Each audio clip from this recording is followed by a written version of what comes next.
ठीक, तो अपन बात करेंगे कुछ गैस लॉस की. So these are the laws which govern the properties of a gas.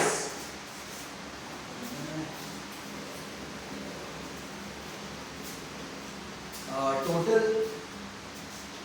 3-4 laws हैं, तो उसके कुछ एक्सटेंडेड वर्जन दिए तो टोटल 6 बन जाते हैं उस तरीके से. तो सबसे पहला बॉयल्स लॉ, सारे साइंटिस्ट के नाम. बड़ा इंटरेस्टिंग लॉ है इनका लॉ होता है कि अगर हम टेम्परेचर को कांस्टेंट रखें, so if we keep the temperature constant, then the pressure of any gas will always be inversely proportional to its volume. मतलब जितना कम वॉल्यूम रहेगा उतना ज़्यादा प्रेशर, जितना ज़्यादा वॉल्यूम होगा उतना कम प्रेशर. कॉमन सेंस वाली बात ये है, इफ आई से कि वॉल्यूम कम है, अभी पानी के हिसाब से नहीं लिखना है, अगर मैं इस डब्बे का वॉल्यूम कम कर दूँ पूरा का पूरा, तो फिर जो भी गैस रहेगी उसके पार्टिकल्स बहुत कम जगह में आ जाएंगे बेसिकली. मतलब उनके बीच में कोलिजन होने की संभावना ज़्यादा बढ़ जाती है, जिसकी वजह से वो ज़्यादा प्रेशर एक्सर्ट करेंगे.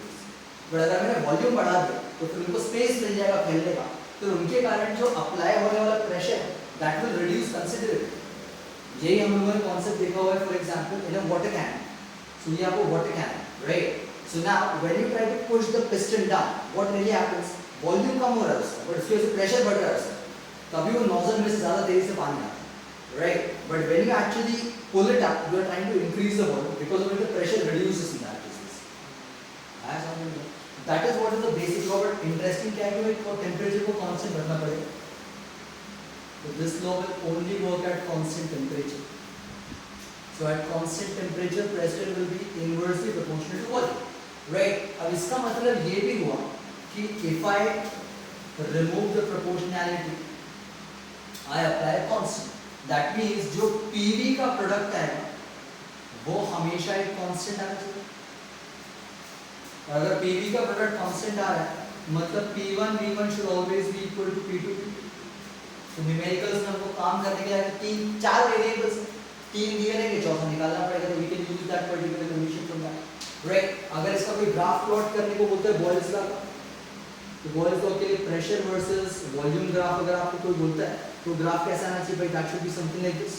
जैसे जैसे वॉल्यूम बढ़ रहा है वैसे वैसे आपका प्रेशर कम हो रहा है, but it has to be rectangular hyperbolic curve. इस तरह से स्ट्रेट लाइन नहीं कि डायरेक्ट ऐसा नहीं आएगा बिल्कुल पूरा, it actually goes this way, क्योंकि किसी भी प्रकार से वॉल्यूम जीरो नहीं हो सकता, वॉल्यूम इनफाइनाइट नहीं, तो वो एक्सिस को टच नहीं कर सकता, but it can almost become maximum, right. इसके अलावा अगर आपसे कोई बोलता है कि भाई आपको ये curve banana,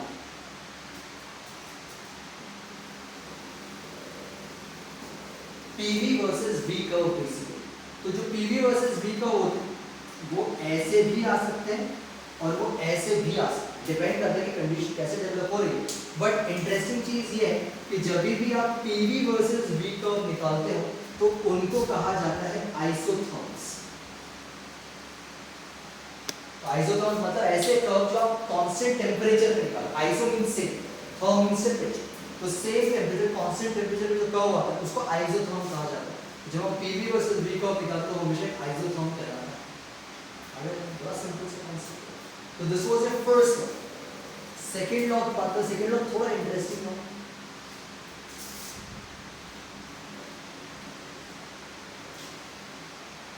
second law is known as Charles law. सब साइंटिस्ट के नाम पे. अब इन्होंने बड़ा इंटरेस्टिंग चीज बोली. इन्होंने बोली कि अगर आप 0 डिग्री सेल्सियस के ऊपर किसी भी सब्सटेंस का वॉल्यूम निकालो, अब for every 1 degree rise in temperature, 1 degree बोले या 1 केल्विन बोले कि डिफरेंस दोनों का सेम ही आता है. यू नो दैट, 275 माइनस 273 करोगे तो भी 2 केल्विन भी आएगा, और डिग्री में भी उतना ही आता है, 2 ही आता है बेसिकली, यूनिट चेंज है.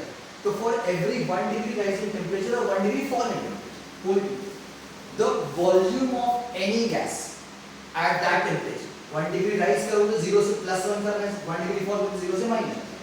So for 1 degree fall or 1 degree rise in temperature, the volume of the gas at that temperature will always increase or decrease by a factor of 1/273. 1/273. अभी 1/273 कैसे आया? 273 is 0.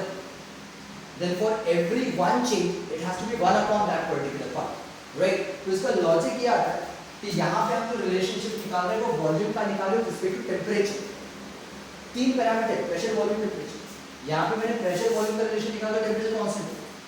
अब मैं निकाल रहा हूँ वॉल्यूम टेम्परेचर का relation. It has to happen at constant pressure. Right? Charles' law always works at constant pressure. ये कंडीशन इंपॉर्टेंट है, इसके बिना लॉ काम नहीं कर सकते।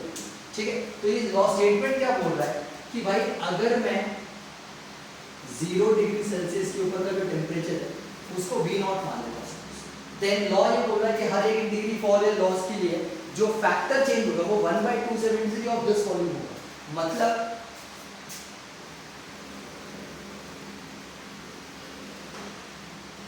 फॉर 1 डिग्री राइज और फॉल जो फैक्टर आएगा वो कितना आएगा? 1/273 ऑफ V नॉट, राइट। तो therefore for T degrees rise और फॉल जो फैक्टर आना चाहिए वो कितना आना चाहिए? into T for that much temperature. तो therefore जो फाइनल वॉल्यूम आएगा वो कितना आएगा? That should be original volume plus the factor change. अब ये प्लस माइनस लिख के सकते हैं, माइनस टेम्परेचर माइनस होगा तो वो भी नेगेटिव हो जाएगा, मतलब फॉल भी हो सकता है, हम प्लस ही लिखेंगे उसका। इसका मतलब कि जो VT होगा that can be written as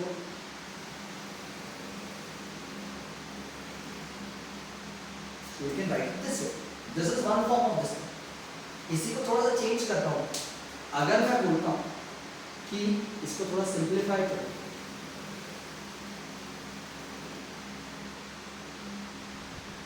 तो भाई मैं यहाँ पे एलसीएम ले सकता हूँ और मैं इसको ऐसे लिख सकता हूँ। अब यार T is the temperature change, तो अगर मैं 4 डिग्री बढ़ा रहा हूँ कम कर तो अल्टीमेटली 273 में ऐड कम करूँगा तो वो जो नया टेम्परेचर आएगा वो केल्विन में आएगा, तो एक तरीके से राइट। सो भाई late 273 plus T is basically that particular temperature जिसको हम निकालने की कोशिश कर रहे हैं। Let's call this a T। और 273 का temperature at 0 degree Celsius, right. And जो 273 है इसको सपोज अगर मैं T नॉट बोलूं, T नॉट, तो इस हिसाब से जो VT की वैल्यू आएगी वो कितनी आएगी? VT V not into T/T। ऐसे है। इसका मतलब ये हुआ कि VT/V not will be equal to what? T/T not. अब इंटरेस्टिंग देखो, VT is the volume at temperature T and this temperature is also that temperature T. V naught is the volume at temperature 0 and T naught is also the temperature at temperature 0. मतलब एक तरीके से जो volume है that is coming out to be directly proportional to direct आ रहा है से अपॉन में जा रहा है, V1 upon V2 is equal to T1/T, right. तो अपन इसको ऐसे भी कर सकते हैं, implies V1/V2 will be equal to T1/T, direct proportional.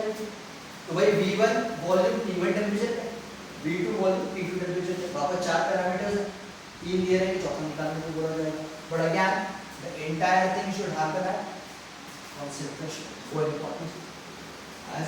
बहुत सिंपल सा है, बिल्कुल डिफिकल्ट नहीं। अगर आपसे कोई ग्राफ बनाने को बोलता है VT का,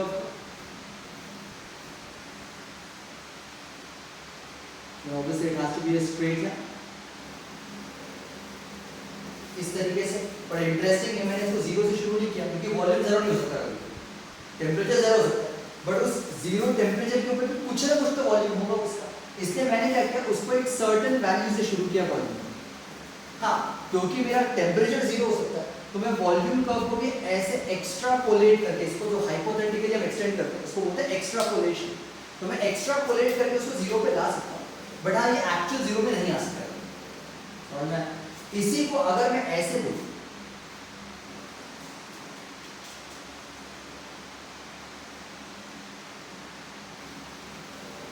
कि भाई मैंने वॉल्यूम वर्सेस टेम्परेचर कर्व बनाया इस तरीके से कि भाई 0 डिग्री के ऊपर कुछ ना कुछ तो वॉल्यूम है और उसके बाद जैसे जैसे टेम्परेचर बढ़ता है वॉल्यूम भी बढ़ता चला, डायरेक्ट प्रोपोर्शनल।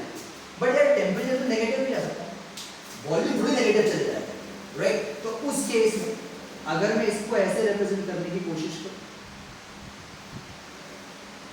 यहाँ, अब यहाँ पे मतलब क्या हुआ, टेम्परेचर नेगेटिव हो गया, वॉल्यूम 0 हो गया, वॉल्यूम है ही नहीं यहाँ पे, इसका मतलब क्या हुआ कि यहाँ पे जो वॉल्यूम है that has become zero, but volume zero कब हो सकता है? वो सिर्फ एक ही टेम्परेचर पे हो सकता है, when the temperature is -273.15 degree Celsius, जिसको बोला जाता है एब्सोल्यूट जीरो। सो एब्सोल्यूट जीरो वो टेम्परेचर होता है जिसके ऊपर किसी भी मटेरियल का वॉल्यूम जीरो हो जाए, which is highly difficult to make, right? Possible नहीं किसी चीज को जीरो करना, बट हाँ -270.15 अर्थ पे तो पॉसिबल नहीं, बट हाँ लेबोरेटरी कंडीशन में कोशिश करते हैं कि भाई इतना नेगेटिव जाता है, वैसे नहीं पॉसिबल होता है, कोशिश जरूर कर सकते हैं। बट जिस टेम्परेचर पे किसी भी ऑब्जेक्ट का वॉल्यूम जीरो हो जाता है, that is known as absolute zero, और वो हमेशा इसी वैल्यू के बराबर है। ऐसा सिंपल चीज करके ये दो लॉ कर लो, फिर आगे बढ़ो।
ये फर्स्ट वाला वो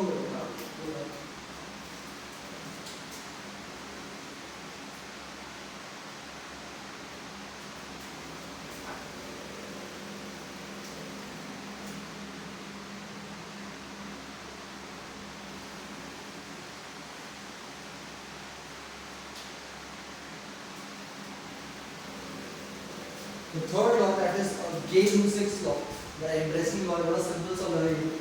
तो भाई ये जो लॉ है तो अभी तक क्या हो गया भाई, हमने प्रेशर वॉल्यूम रिलेशन देख लिया, वॉल्यूम टेम्परेचर रिलेशन देख लिया, अब ये है प्रेशर टेम्परेचर रिलेशन।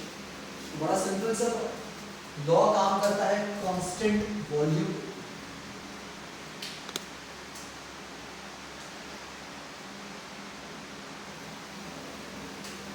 भाई। अगर हम कांस्टेंट वॉल्यूम की बात करते हैं तो जो प्रेशर होता है that is directly proportional to temperature.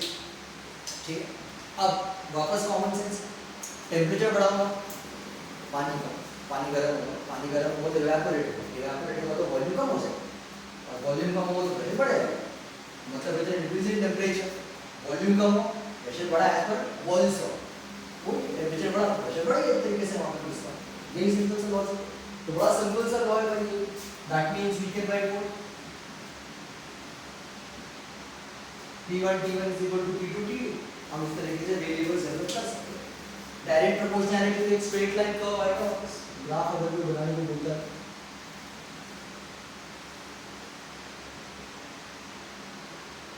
इस प्रकार से कर्व डेवलप हो जाएगा।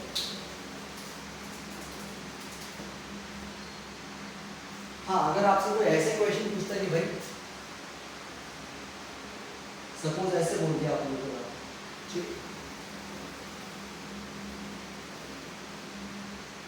तो यहाँ पे 3 प्रेशर कंडीशन मैंने दे दी आपको सपोज, और आपसे पूछा और आता ऐसा कुछ नहीं था सपोज, आपसे पूछा जाता है कि भाई कौन से कर्व में लेट्स से ABC के अंदर कौन सा कर्व है जिसमें प्रेशर ज्यादा है, तो हमेशा क्या करना है, कोई भी एक फिक्स टेम्परेचर पकड़ लो हमेशा, और वहां से आप एक परपेंडिकुलर ऊपर ड्रॉ करना इस तरीके से, जिससे आपको क्या होंगे करस्पॉन्डिंग प्रेशर वैल्यूज मिल जाएंगे हमेशा। तो जिसका प्रेशर ज्यादा होगा बता देना भाई वो कि भाई इस वाले इस टेम्परेचर के ऊपर A का प्रेशर ज्यादा है या B का ज्यादा है, ऐसे होता है ऐसा बड़ा सिंपल सा लॉ है।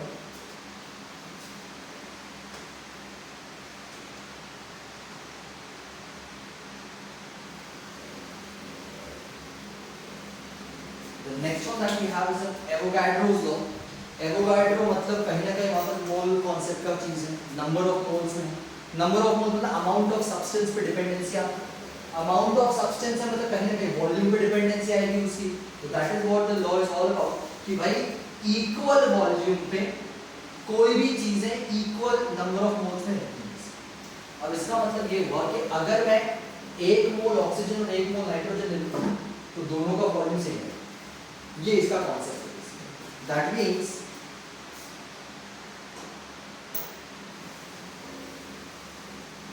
at constant pressure and temperature, दोनों ही constant रखना, the volume of the gas is directly proportional to the number of moles या the amount of substance। That means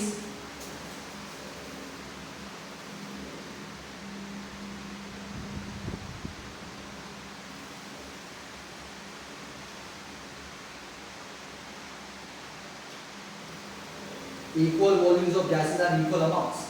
volume अगर सेम रहेंगे तो नंबर ऑफ मोल्स भी same ही रहेंगे या vice versa भी। ये बड़ा सिंपल सा स्ट्रेट फॉरवर्ड एक स्ट्रेट लाइन बना सकते हो अगर आपको कर्व बनाने को आता है तो। समझ में आया? ये न्यूमेरिकल्स का पूरा कॉन्सेप्ट याद है, न्यूमेरिकल हर जगह यूज हो, ये वाला भी चांस है। हां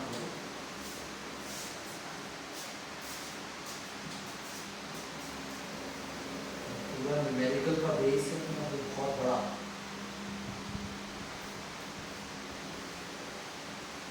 थर्मोडायनामिक्स में भी अपन इसको यूज करेंगे।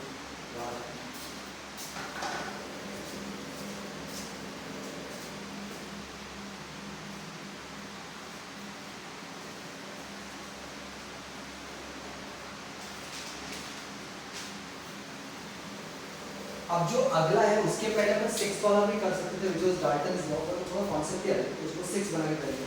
अभी अपन करेंगे कंबाइंड गैस। अब कंबाइंड गैस तो जो है वो इन सारे लॉस को मिलाते हुए आएंगे। याद रखना है कंबाइंड गैस लॉ सिर्फ एक आइडियल गैस के लिए काम करता है।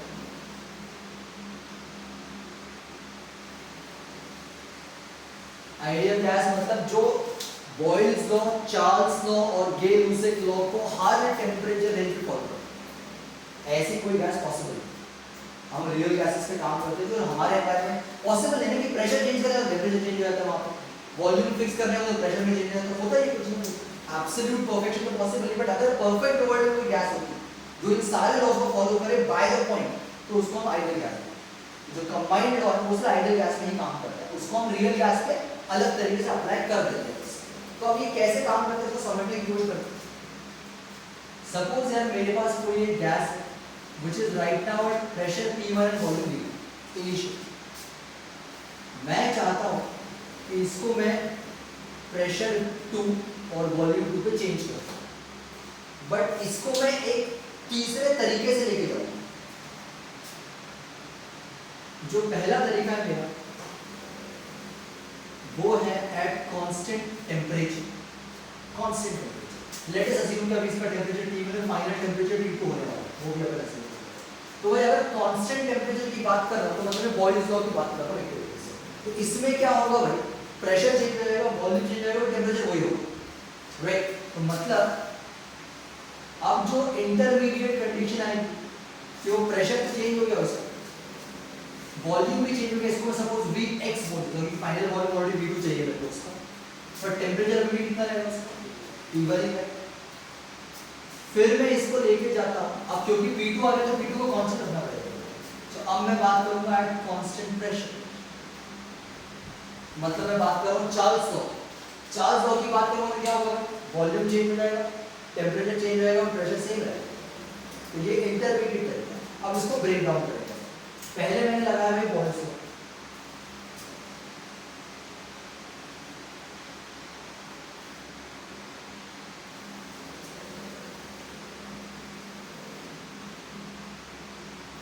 P1 should be P2 V2 मतलब Vx आएगा उस तरीके से।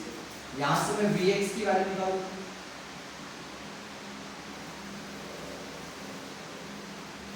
बड़ी सिंपल सी वैल्यू है।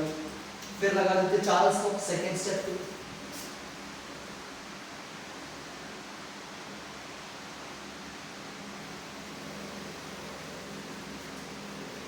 V1 by V2 should be equal to T1 by T2। V1 मतलब कितना रहेगा Vx में upon V2, that should be equal to T1 by T2। यहाँ पे अपन Vx की वैल्यू पुट कर सकते हैं।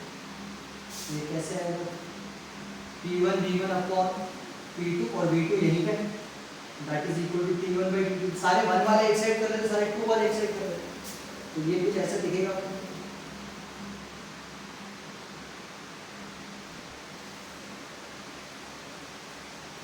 अब इसका मतलब ये हुआ कि जो PV by T जो चीज है that is always a constant, V1 by T1 equal to P2 by T2 आ सकता है। This is what is a combined gas, combined gas। अब इसको करने का एक और तरीका है, कोई इंटरेस्टिंग तरीका, वो हम सबसे ज्यादा यूज करेंगे। Pressure is inversely proportional to volume. इसको कैसे बोलेंगे, volume is inversely proportional to pressure, Boyle's law। This is directly proportional to temperature as per Charles law, and this is directly proportional to the number of moles as per Avogadro's law। If I combine all three equations, ये कैसे आएगा, तो proportional to what, Tn by P। मतलब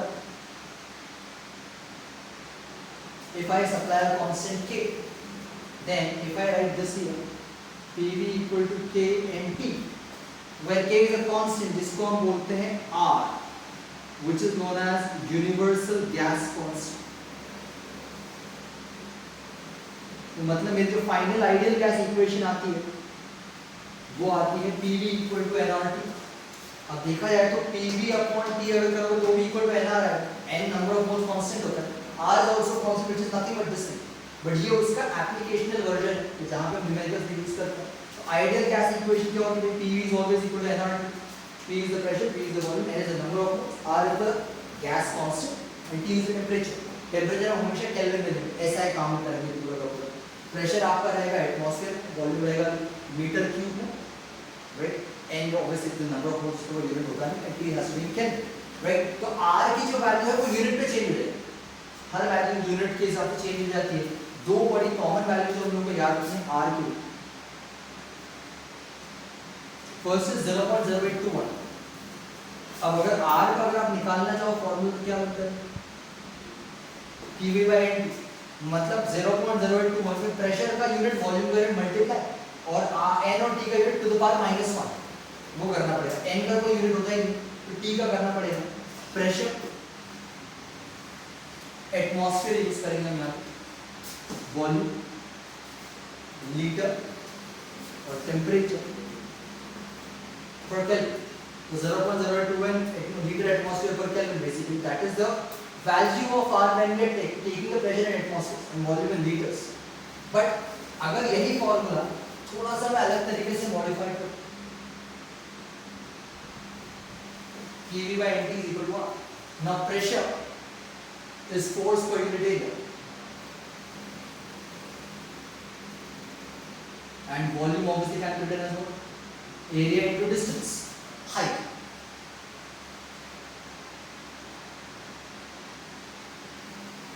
Force into displacement is work done. तो ये भी एक तरीका हो सकता है कि अगर आप वर्क डन के टर्म मतलब एनर्जी के टर्म में बात करो तो R का एक नया फॉर्मूला आ जाएगा, R की एक नई वैल्यू आ जाएगी। तो R can also be taken as 8.314 joules per kelvin, but आप नंबर ऑफ मोल्स को मोल के टर्म में लिख सकते हो चाहो तो यहाँ पे भी आप चाहो तो पर मोल डाल दो 8.314 जूल्स पर मोल पर केल्विन।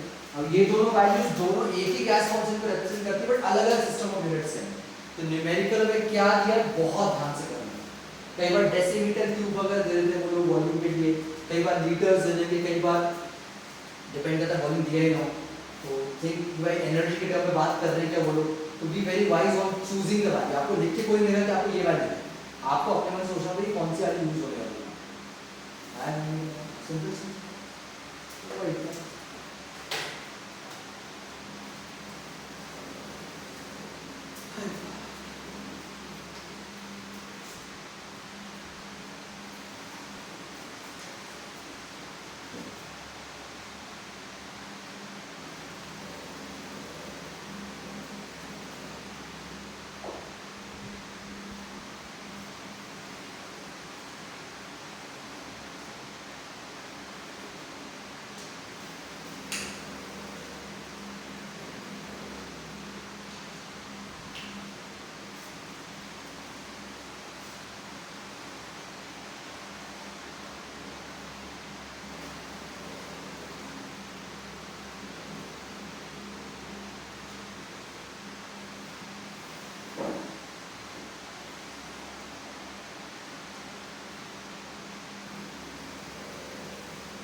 नेक्स्ट क्लास में आखिरी लॉ और उसके ऊपर ही आइडियल गैस इक्वेशन को डेवलप करेंगे। तो एक क्लास में वो करेंगे और उसके बाद फिर केटीजी के कॉन्सेप्ट को समझाएंगे कुछ।